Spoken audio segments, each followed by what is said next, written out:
Bueno, buenas noches.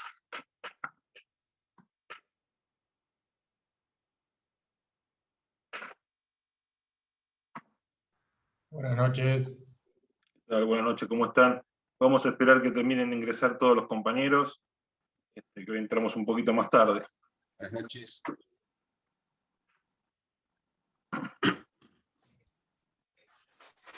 Creo que tanto lo profesor igual. Bueno. Creo que tanto lo profesor igual y la mía todavía no entró. Bien, aquellos que tengan las cámaras apagadas, por favor les pido que las enciendan.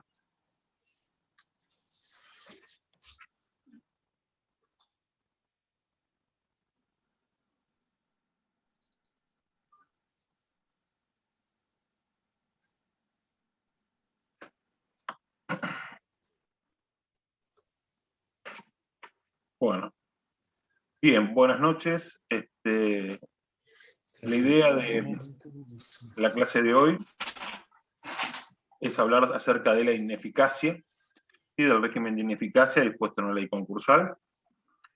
Hoy vamos a empezar, va a ser una clase corta, vamos a hablar de cuestiones bien precisas, y en la clase que voy a dar el 2 de junio, o sea, no el miércoles que viene, sino el que sigue, vamos a culminar con el tema ya hablando específicamente de las acciones de ineficacia del artículo 118, 119 y 120.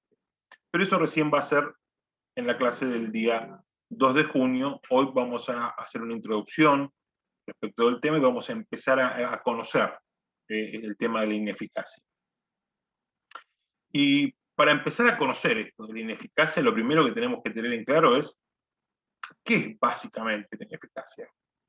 Y básicamente la ineficacia es una sanción, es un régimen de sanción. Y como tal, o sea, como es un régimen de sanción, cada sanción debe estar prevista legalmente. Es decir, no existen sanciones que no estén previstas en la ley, ni existe la posibilidad de aplicar analógicamente sanciones que no están previstas para casos particulares. Ahora bien, esta ineficacia, ¿para qué sanciona? ¿Cuál es la idea de esta sanción?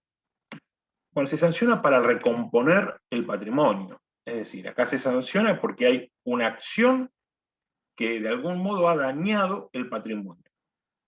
Y estando en la quiebra, a esta altura ya sabemos que la idea ¿cuál es?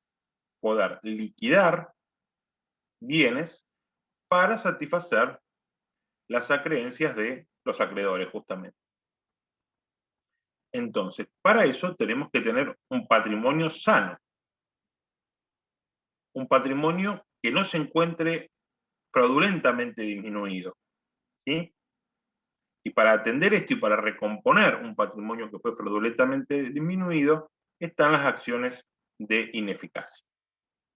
Y como les decía recién, la ineficacia es un concepto muy amplio, es un género, dentro del cual nos vamos a encontrar con diferentes especies.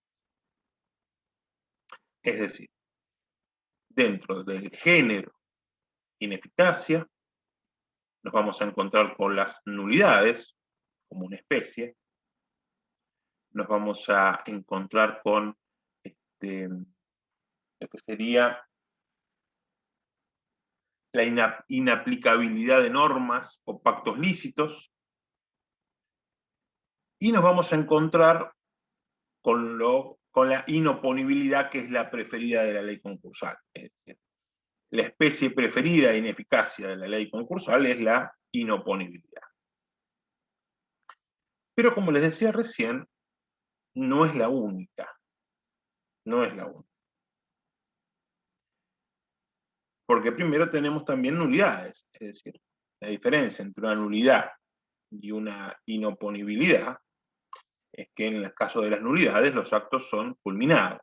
¿Sí? Son fulminados ante una sanción de nulidad y no son válidos para nadie. Mientras que en la inoponibilidad los actos en principio son válidos. Lo que serán, a lo sumo es inoponible. ¿Sí? Serán actos que son inoponibles a determinados terceros. En este caso a los restantes acreedores. Por eso les decía recién, la inoponibilidad, que es la sanción de ineficacia preferida por la ley concursal, no es la única, también existen nulidades. Ustedes me van a preguntar, ¿cómo cuáles? Bueno, ¿cómo cuáles? Para ver cuáles, podemos ir primero al artículo 56, que en su tercer párrafo nos dice: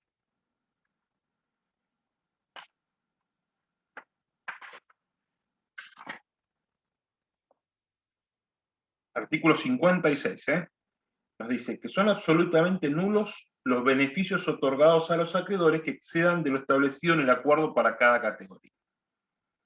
Es decir, acá tenemos una sanción de ineficacia, que es la nulidad absoluta.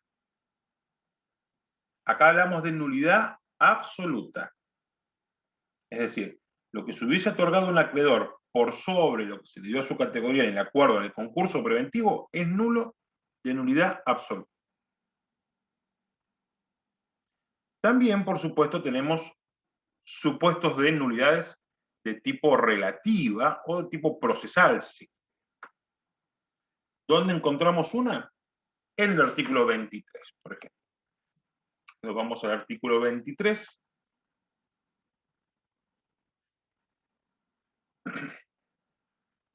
Que nos habla de las ejecuciones por remate no judicial, nos dice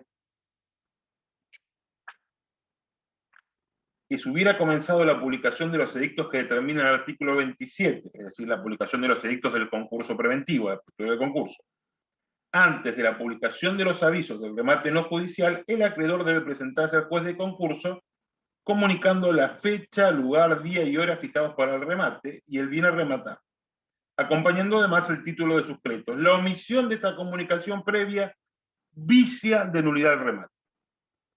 Acá tenemos otro supuesto de nulidad, en este caso una nulidad de tipo procesal. Bien.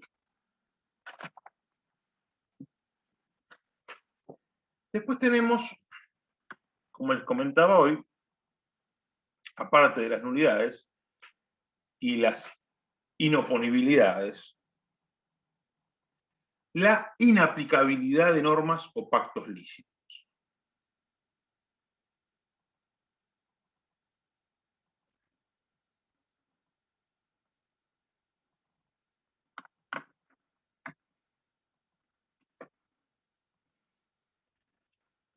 La inaplicabilidad de normas o pactos lícitos. ¿Qué es esto? Bueno, esto es que por efecto de la quiebra hay ciertos derechos que no vamos a poder ejercer. ¿Sí? Ciertos derechos que los acreedores no van a poder ejercer, que van a ser inaplicables ante un supuesto de quiebra. Esto también forma parte de la ineficacia. ¿Sí? Pero es una especie dentro de la ineficacia. La inaplicabilidad de estos derechos, de estos pactos lícitos, ¿sí? Son una especie dentro de la ineficacia de la quiebra. ¿Qué supuestos? Bueno, quizás el más relevante, si se quiere, puede ser el que está previsto en el artículo 145. Vamos al artículo 145.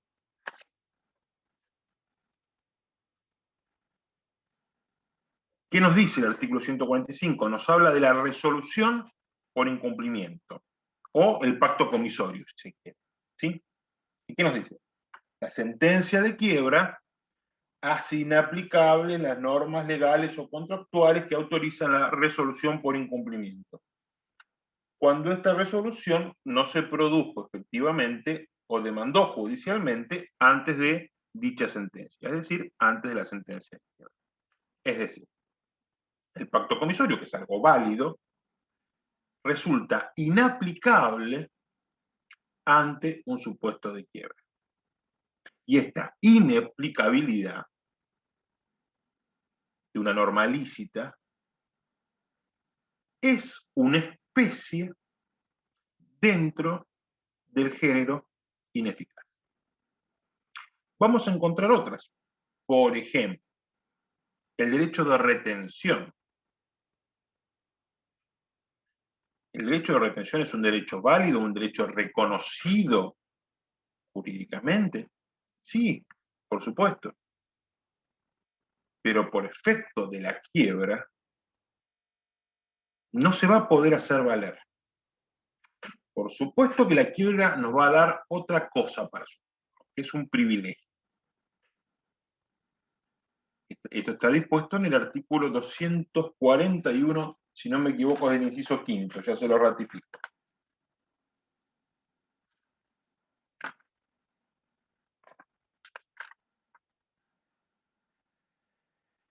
En el inciso quinto, exactamente. Artículo 241, inciso quinto.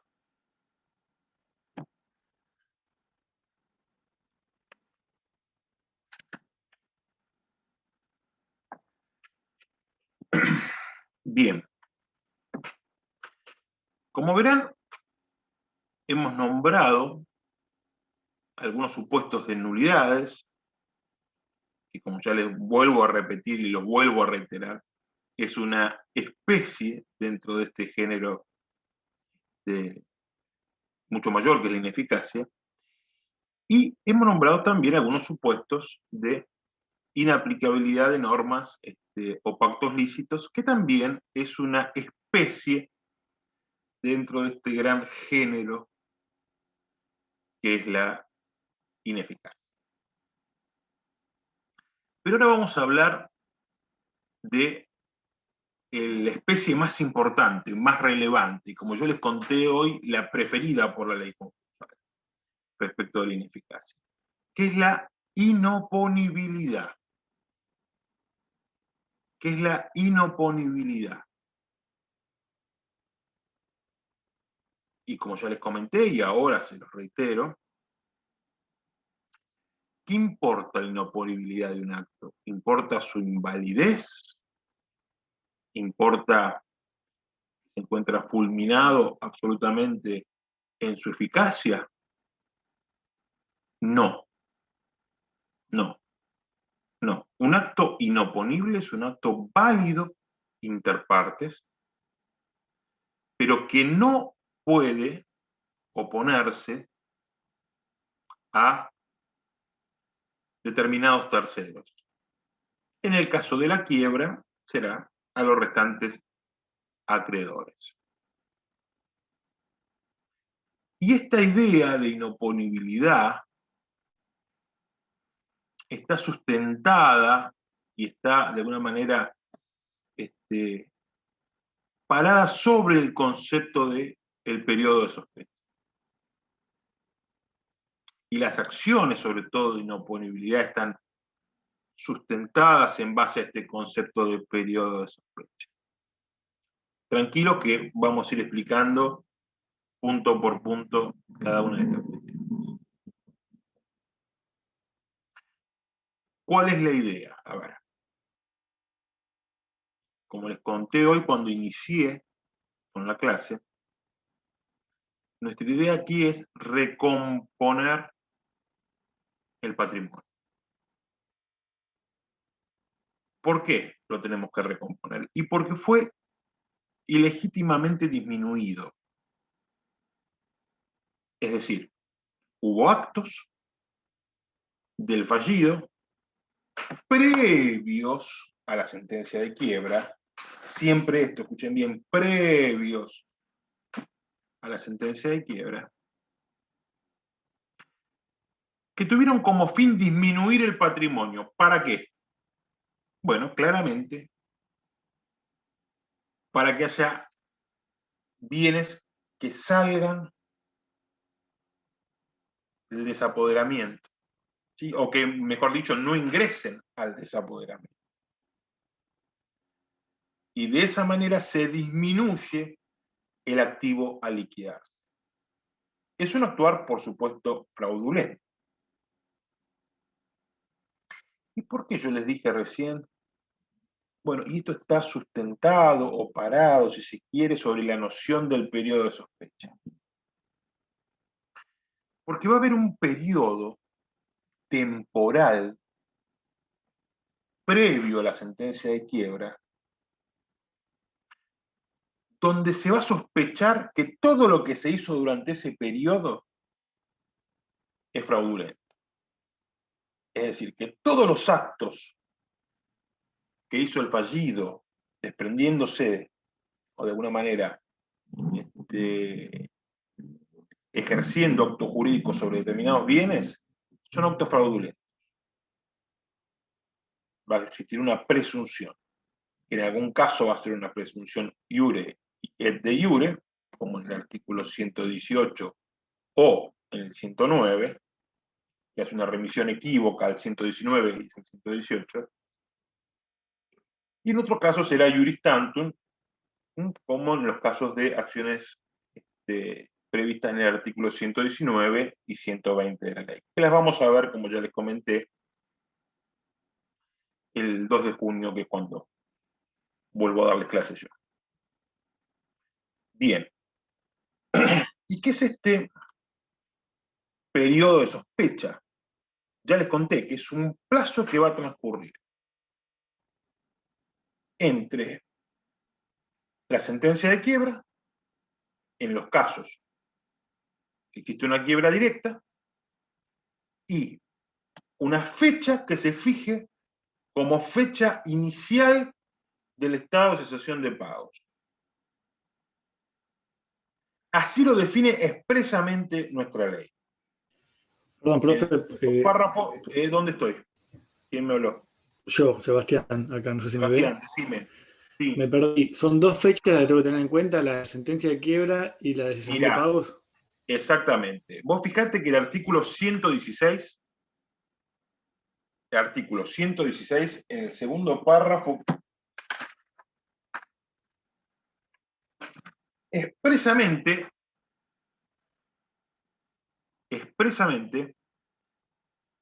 nos define al periodo de sospecha como aquel que transcurre entre la fecha que se determina como de iniciación del estado de cesación de pagos y la sentencia de quiebra.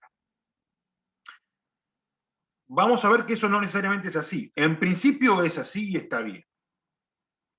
¿Por qué digo que no necesariamente? Porque si hubiese sido el caso de una quiebra de tipo indirecto, es decir, aquella quiebra que viene de un concurso preventivo que fracasó, en ese caso, el periodo de sospecha va a estar entre la fecha del estado de cesación de pagos, que se determinó como de inicio del estado de cesación de pagos, y la presentación en concurso preventivo.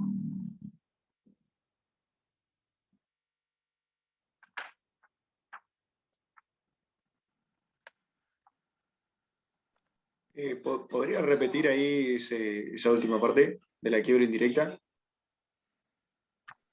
Sí.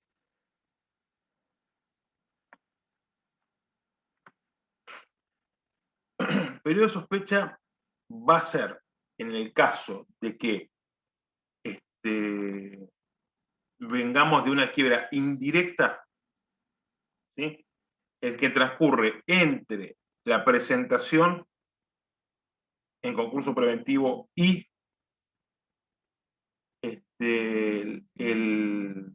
la fecha inicial de estado de cesación de pago.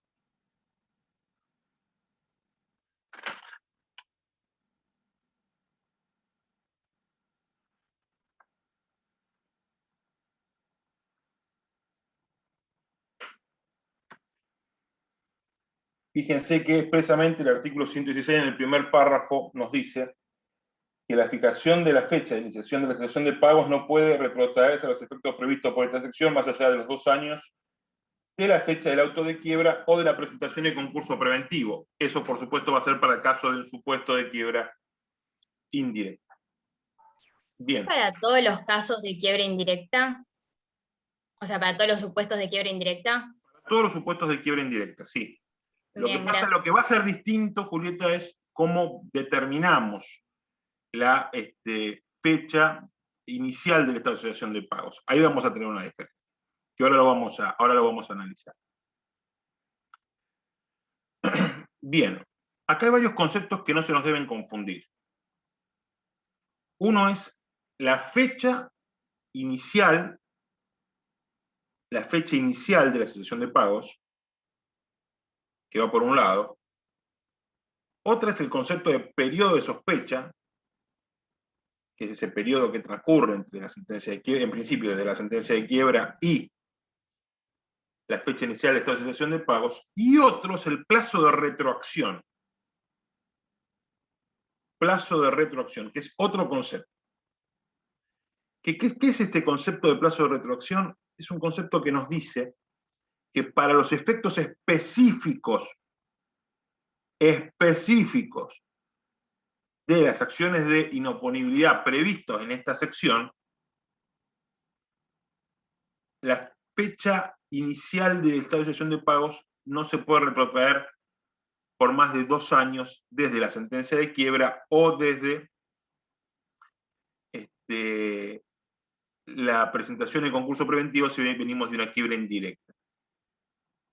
Eso es solamente, eso que se llama periodo de retroacción de 2 años, eso es solamente para el caso de las acciones previstas en esta sección, es decir, las acciones de inoponibilidad, artículos 118, 119 y 120. ¿Qué quiere decir esto? Vuelvo, para no entrar en confusiones. Esto quiere decir que la fecha inicial del estado de cesación de pagos siempre debe estar dentro de los 2 años anteriores a la sentencia de quiebra. No, de ninguna manera. Se puede fijar la fecha de inicio del estado de cesación de pagos 2, 3, 5, 10 años antes de la sentencia de quiebra, si así correspondiese. ¿Está bien? ¿Se entiende esto? Esta fecha inicial puede ser 2, 3, 4, 5 años o 10 años antes de la sentencia de quiebra. Ahora, para los efectos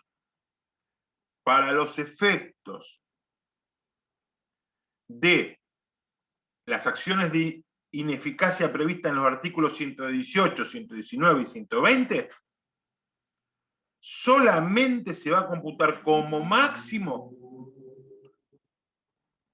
2 años antes de la sentencia de quiebra o de la presentación en concurso preventivo. Es decir, vuelvo entonces, el periodo de sospecha para los supuestos previstos en los artículos 118, 119 y 120 no va a poder exceder los 2 años contabilizados desde la sentencia de quiebra o desde la presentación en concurso preventivo si tuviésemos en una quiebra indirecta.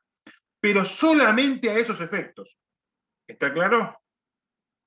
Después vamos a ver que la fecha inicial del estado de cesación de pagos, la fecha inicial, se puede fijar en cualquier momento.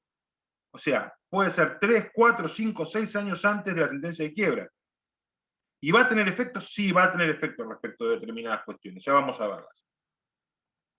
Pero para las acciones de ineficacia previstas en los artículos 118, 119 y 120, no va a poder exceder ese plazo los 2 años de la sentencia de quiebra. Es decir, que el periodo de sospecha solamente para esos supuestos va a ser como máximo de 2 años.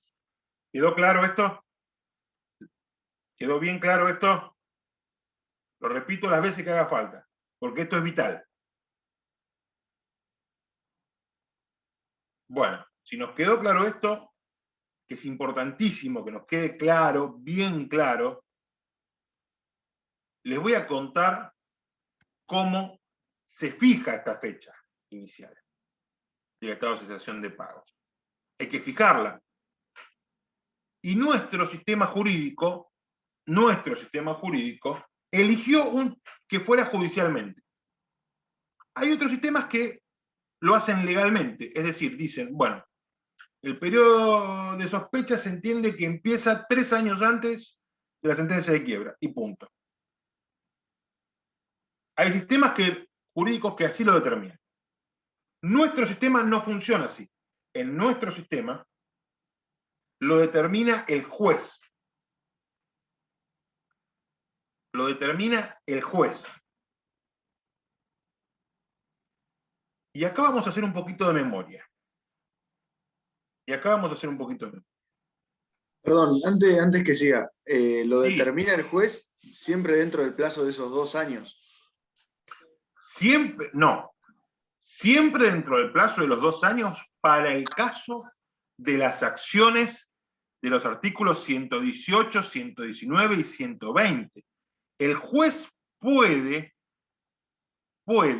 fijar la fecha inicial del estado de situación de pagos en cualquier momento, es decir, 4, 5, 6 años antes, si se quiere, de que se haya abierto la quiebra. Pero, para los efectos de las acciones de ineficacia específicamente, previstas en los artículos 118, 119 y 120, ese plazo no puede exceder los 2 años. Pero que quede claro esto, el juez puede decir, la fecha inicial del estado de situación de pago fue hace 4 años. Pero, ¿cómo lo vamos a contabilizar para el supuesto de las acciones de ineficacia? Bueno, como que fue 2 años antes de la sentencia de quiebra, porque ese es el plazo máximo para este tipo de acciones. Pero eso no significa que el inicio haya sido hace 2 años.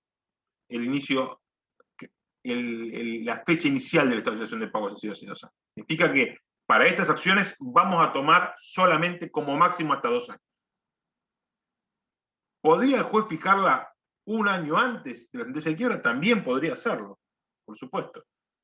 Y acá no tendríamos problema, porque sería para todos igual, o sea, para todas las acciones igual. Pero de no ser así, generalmente no es así, se determina que la fecha inicial del estado de situación de pagos fue hace 3 o 4 años, para los efectos del 118, 119 y 120 vamos a tomar que fue hace 2. Pero solamente a los efectos de estas acciones, nada más. Para el resto de las cuestiones va a quedar fijada hace 3 o 4 años, cuando lo fije el juez. ¿Se entendió, Nicolás? Sí. Bien. Vuelvo entonces sobre la cuestión. Doctor, ¿le puedo hacer una consulta? Sí. Con respecto a lo que usted decía del artículo 118, 119 y 120, ¿estos son casos dentro del género que es la ineficacia? ¿Son inoponibilidad o es en el caso...? No, son inoponibilidad. Ok. ¿Sí? Nulidad en algún caso son inoponibilidades de pleno derecho y en otros casos no, son inoponibilidades donde tenés acción o por el síndico o por los acreedores. La clase que viene te las voy a explicar en detalle. ¿Sí? Ok, pero yo son más que acciones nada... de inoponibilidad. Te preguntaba, por el tema de lo que es nulidad e inaplicabilidad, ¿no estaría dentro de este plazo que vos decías de este periodo de retracción de 2 años? No, y de hecho, tampoco se va a aplicar este plazo de retracción para un montón de cuestiones. Ya que estamos en el tema, se las cuento ahora. ¿Sí?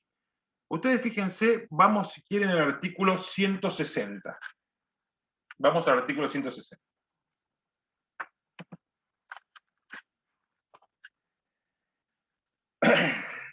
El artículo 160 nos habla de extensión de la quiebra. ¿Sí? ¿Y qué nos dice? La quiebra de la sociedad importa la quiebra de sus socios con responsabilidad ilimitada. También implica la de los socios con igual responsabilidad que se hubiesen retirado o hubiesen sido excluidos después de producida la cesación de pagos por las deudas existentes a la fecha en la que el retiro fuera inscrito en el registro público de comercio. Bien, ¿acá juega el plazo de retroacción de 2 años para este artículo? No. Acá no juega el plazo de retroacción. Acá vamos a tener en cuenta cuál fue la fecha inicial del estado de cesación de pagos. No importa que sea más allá de los 2 años. Nos es indiferente el plazo de retroacción en este caso. No lo aplicamos, es decir, Si el juez entendió que la fecha fue hace 4 años, bueno, perfecto. Todos aquellos socios ilimitadamente responsables que hayan estado en ese plazo de 4 años anteriores a la quiebra, se les va a extender la quiebra. Es decir, acá no va a jugar el plazo de retroacción. ¿Dónde más nos vamos? Nos vamos a las acciones de responsabilidad. Vamos al artículo 174. Cuando nos habla la ley de las acciones de responsabilidad contra mandatarios, gestores, ¿qué nos dice en el artículo 174? Nos dice, la responsabilidad prevista en el artículo anterior se extiende a los actos practicados hasta 1 año antes de la fecha inicial de la cesación de pagos. Es decir, ¿acá se aplica el plazo de retroacción? No. No. Si la fecha inicial del estado de cesación de pagos fue a los 4 años, o sea, fue terminó 4 años antes de la sentencia de quiebra, según este artículo, hasta 5 años antes, podemos analizar los actos de los mandatarios, gestores de la fallida, para determinar su responsabilidad. Es decir, acá tampoco se aplica el plazo de retroacción. ¿Y qué más? Nos vamos a inhabilitación.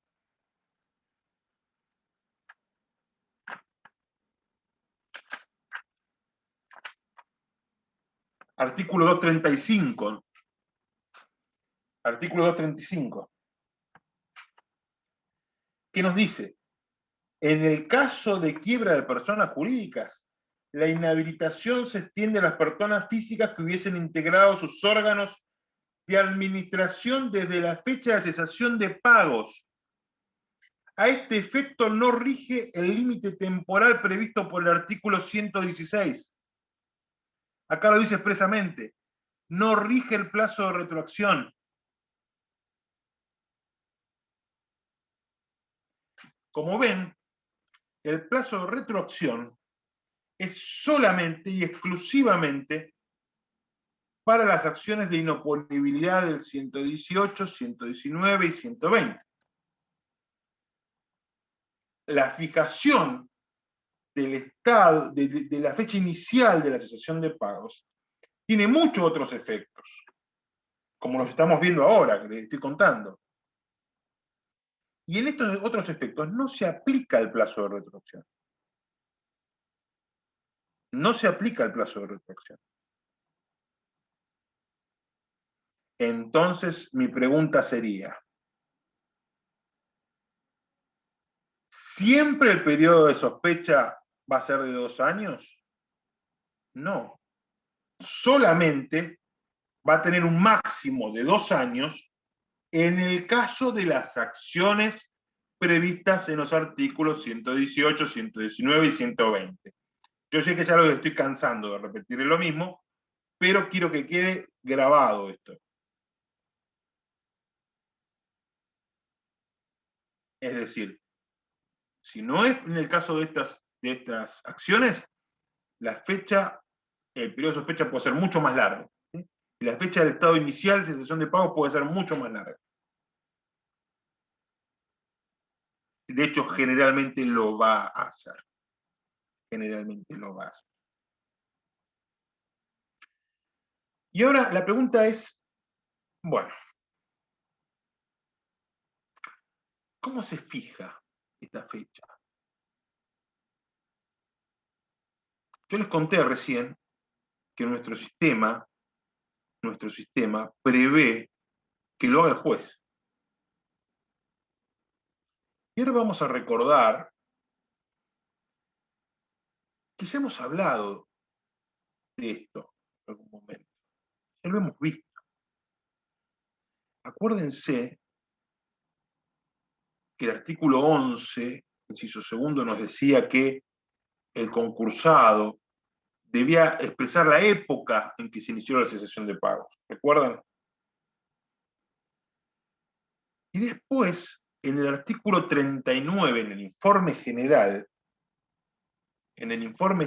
del síndico, el síndico también nos debía decir cuándo se inició el estado de cesación de pagos. ¿Y eso para qué? Bueno, para esto.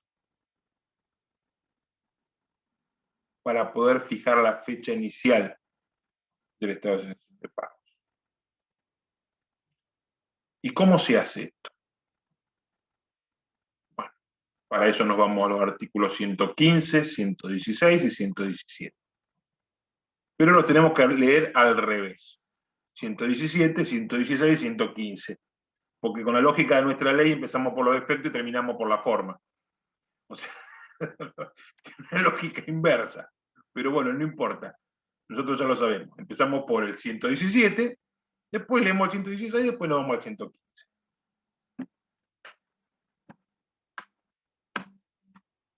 Bien.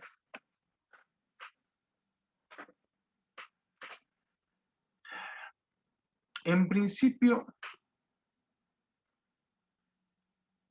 el trámite que sigue, la fijación de la fecha inicial del estado de cesación de pagos, es un trámite de tipo incidental. Pero escuchen bien, es un incidente específico.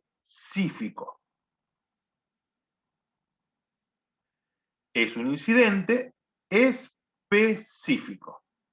Esto excluye la posibilidad de que sea considerado un incidente del artículo 280, un incidente genérico. ¿Sí? Estamos hablando de un incidente específico. ¿Y este incidente cómo se inicia? Dentro de los 30 días he presentado el informe general, los acreedores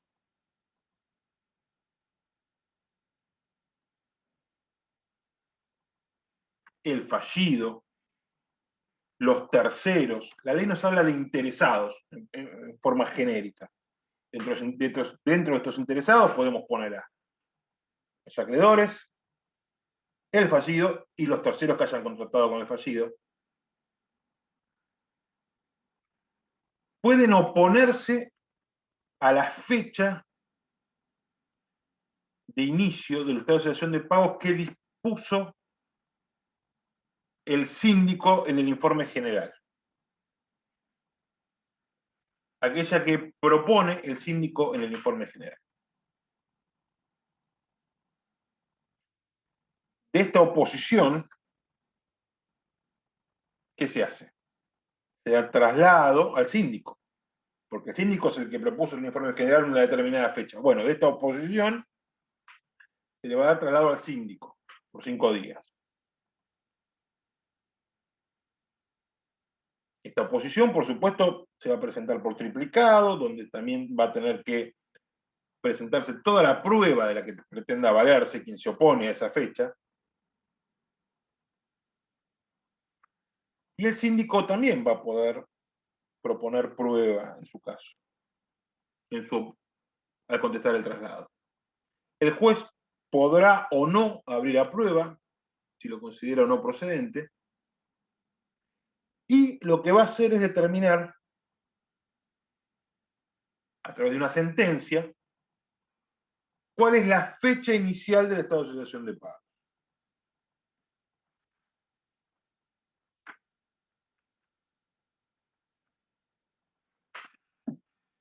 Esa decisión del juez es apelable. Por quienes hayan intervenido en estas oposiciones y por el fallido. Una pregunta. Sí. A ver, yo estoy esperando la pregunta. Yo tengo una pregunta. ¿El juez arbitrariamente podría decidir, digamos, determinar la fecha inicial, o sea, prescindiendo completamente de lo que se impugnó y, digamos, podría arbitrariamente decidirlo o, digamos, es una obligación tener en cuenta todo el tema? Bien. Muy buena pregunta, Lucía, porque me das el pie para lo que quería decir. Primero partamos de una base. El juez no puede arbitrariamente hacer nada, el juez fundadamente puede hacer todo. ¿Sí? O sea, siempre las decisiones son fundadas. Si tu pregunta es, ¿el juez podría decidir que la fecha inicial no es ni la que propuso el síndico ni la que se dice en las oposiciones? Sí, podría. Fundadamente podría hacerlo, no hay ningún problema. Pero acá hay otra cuestión, chicos. Acá hay otra cuestión. Ustedes fíjense que yo les estoy diciendo, bueno, tiene que haber una oposición al informe general, a lo que dice el síndico en el informe general. Y con eso iniciamos este incidente. ¿Sí? Ahora, hay supuestos, no sé si ustedes ya lo vieron o lo van a ver, hay una clase mía grabada donde yo explico este tema. Hay supuestos de quiebras donde no hay periodo informativo. Es decir, no se presenta un informe nuevamente. ¿Qué caso es este? Las quiebras por frustración del proceso. Es decir, no aquellas por incumplimiento o nulidad del concurso preventivo, del acuerdo, perdón, sino aquellas de frustración del proceso. En esos supuestos no hay, según la ley, una presentación, un nuevo periodo informativo. ¿Cómo hacemos entonces? No está previsto legalmente. La ley habla como si estuviésemos siempre en el supuesto de una quiebra de tipo directa, donde hay periodo informativo, o una quiebra por frustración del acuerdo preventivo, donde también hay periodo informativo, conforme al artículo 88, último párrafo.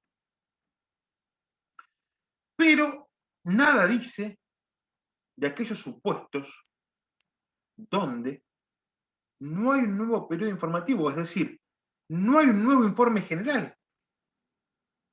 ¿Y cómo arrancamos con esto entonces? Bueno, hay que encontrar soluciones jurisprudenciales, porque la ley no nos dice nada. Y acá encontramos básicamente dos posturas. Hay una que sostiene el doctor Daniel Heredia, que dice, bueno, independientemente de lo que diga la ley, en todos los supuestos de quiebra indirecta, el juez debe mandar a actualizar el informe general. Aquel informe general que se presentó en el concurso preventivo, hay que mandarlo a actualizar. Y a partir de esa actualización tiene 30 días los acreedores para oponerse a esta fecha, los acreedores, el fallido, los terceros, para oponerse a esta fecha, y así iniciar el incidente de fijación de la fecha inicial del estado de cesación de pagos. Después hay otros autores que dicen, bueno, no hace falta que presente, que actualice ese informe general. Basta con que se diga, con que se disponga que los interesados van a tener a partir de esa sentencia de quiebra indirecta 30 días para poder oponerse a aquella fecha que había dicho el síndico en oportunidad del artículo 39. Son dos posturas, cualquiera de las dos es válidamente aplicable. ¿Sí? Cualquiera de las dos es válidamente aplicable. Y de esa manera sanearíamos esta ausencia en la ley, ¿no? Esto que la ley no nos dice. Perdón que moleste, pero ¿podría repetir el No me segundo supuesto? molestás porque yo estoy para esto. A ver, el tema es el siguiente, vuelvo. La ley nos dice que cómo se inicia el incidente de fijación de la fecha inicial del estado de cesación de pagos. Se inicia con las oposiciones que hacen los interesados dentro de un plazo, que es de 30 días, contados desde el informe general. ¿Pero de qué informe general? obviamente que del informe general presentado en la quiebra. No hay una fijación de fecha inicial de estabilización de pago en el concurso preventivo. Esto es quiebra, o sea, esto es para la quiebra exclusivamente. Entonces, vamos bárbaro cuando hablamos de quiebras donde hay presentación de informe general. Es decir, quiebras directas y quiebras por frustración del acuerdo preventivo. Es decir, quiebras por nulidad e incumplimiento del acuerdo. Pero en aquellas quiebras por frustración del proceso, es decir, por ejemplo, no tuvieron voto favorable, no alcanzó las mayorías, no presentó la propuesta a tiempo, en esos supuestos, la ley no prevé la presentación de un nuevo informe general cuando se decreta la quiebra. Entonces ahí tenemos este problema. ¿Cómo contabilizamos este plazo de 30 días? Porque en esta quiebra no va a haber un informe general. Y ahí se dan los supuestos que yo te comentaba recién, ¿no? Aquel que dice que, bueno, igualmente en estos supuestos, aunque la ley no lo diga, debe pedirse una actualización del informe general del síndico y a partir de ahí, una vez que se presente esta actualización, computarse 30 días para que se inicie este incidente. O directamente disponerse en la sentencia de quiebra que a partir de la sentencia se van a dar 30 días para que aquel que se quiera oponer a la fecha fijada en el informe general del concurso preventivo lo pueda hacer. Ahora sí, no sé si ahora se entendió el concepto. Sí, ahora quedó claro. Muchas gracias. Perfecto, no, por favor. Bien. ¿Qué más nos dice la ley? Bueno, y ahí nos vamos al 116. Que lo que nos dice es, bueno,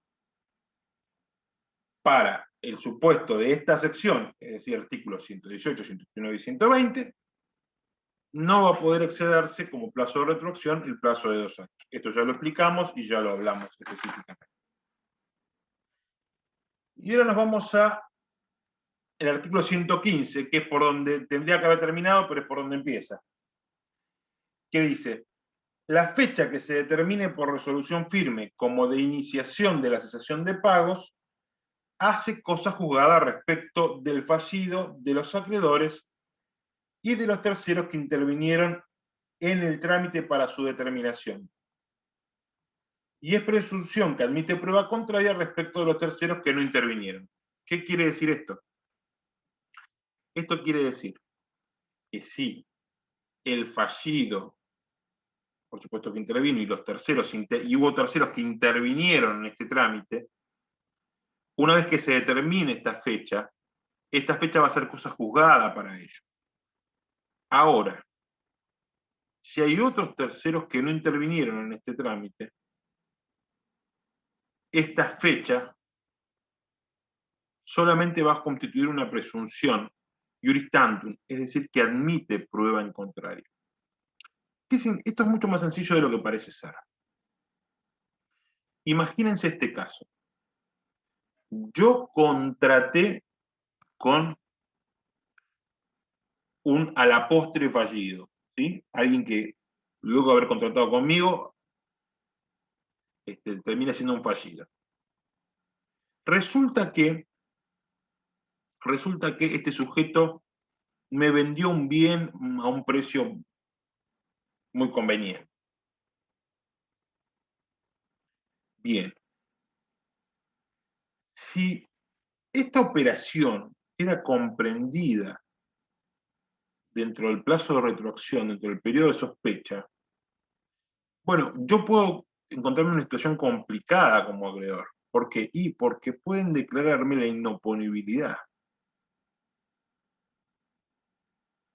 Entonces, puede ser que yo, ante esto, ¿qué haga? Como tercero intervenga, me fije, a ver, me meta en la quiebra de mi co-contratante y me oponga a la fecha que diga el síndico, que no me conviene.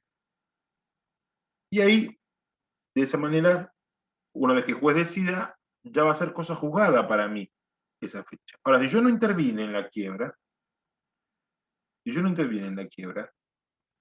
cuando pretenda declararse la inoponibilidad del acto jurídico, yo celebré con el fallido, voy a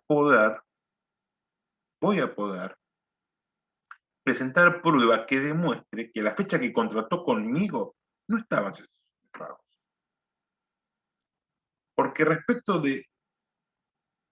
mío como tercero que no intervine en el trámite de fijación de la fecha inicial, es solamente esa fecha una presunción iuris tantum, es decir, que admite prueba contraria.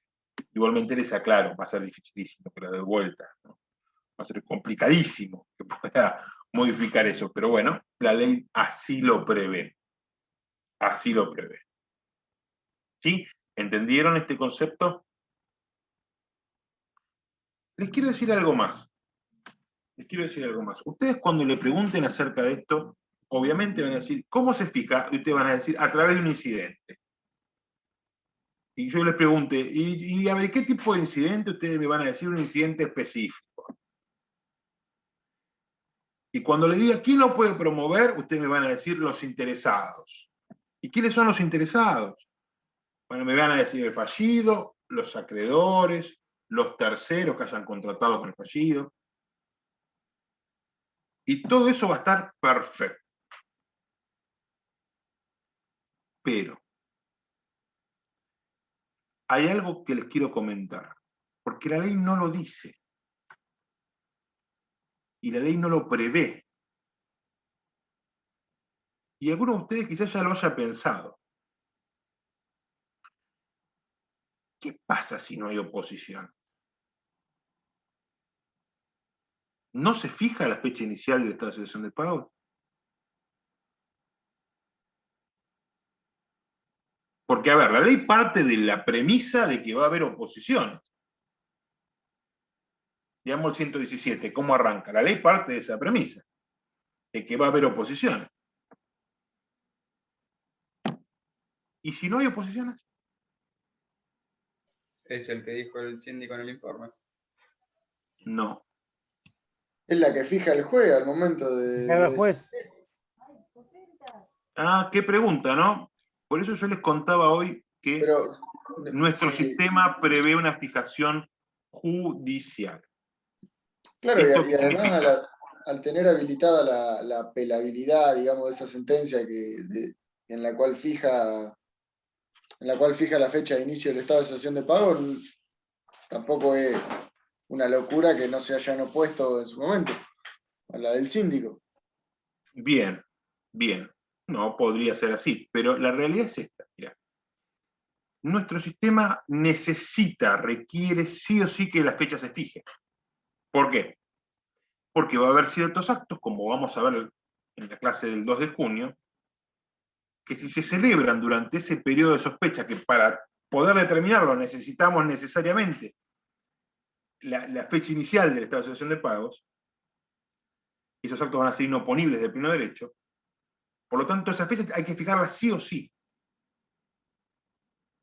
Y si no se opone nadie, chicos, lo va a tener que hacer el juez oficiosamente. Va a tener que dictar una resolución el juez oficiosamente. Que bien podría ser ratificando lo que dijo el síndico. Es decir, bien podría ser diciendo, bueno, la fecha de excepción de pago de acuerdo a lo que dice la sindicatura en el informe general y de acuerdo a las constancias de auto es esta. Punto. Pero la tiene que fijar. Aun cuando no se oponga nadie. Eso la ley no lo dice. Eso la ley no lo dice, porque la ley parte de la idea de que alguien se va a oponer. Y yo les reitero, si ustedes les preguntan, ¿cómo es el trámite? Ustedes dicen, lo primero que dicen es incidental. Y si eventualmente le dicen, si no se opone nadie, ustedes dicen, el juez la tiene que fijar igual.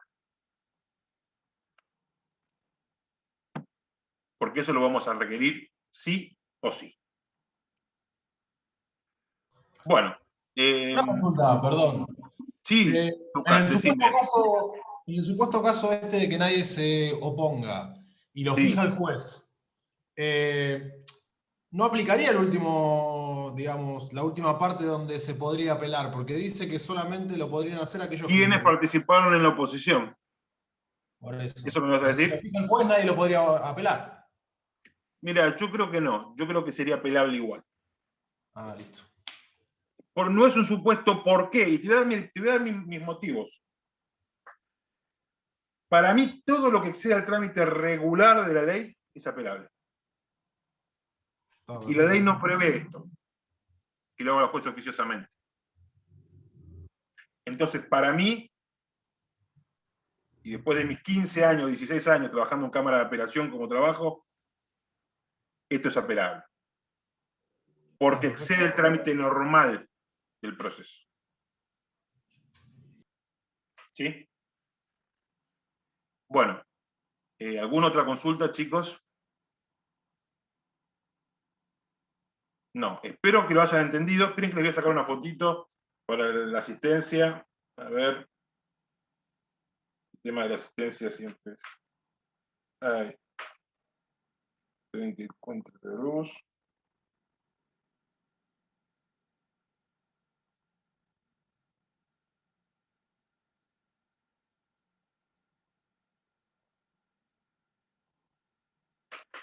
Bueno, bien. Bueno, espero que lo hayan entendido. Tiene sus cositas, sus vueltas. Espero que les haya quedado claro estos conceptos. De todas maneras, yo el 2 de junio les tengo que dar la segunda parte de todo esto, ¿sí? Que es ver los artículos 118, 119 y 120. Y para esa fecha, ustedes ya van a estar más preparados con esto, ¿sí? Ya van a tener más contenido. Así que cualquier cosa, lo revemos y revemos todo lo que haga falta también en ese momento, ¿sí? Que tengan unas buenas noches y una buena semana. Nos vemos, hasta luego. Gracias, doctor. Noches. Hasta Gracias. luego.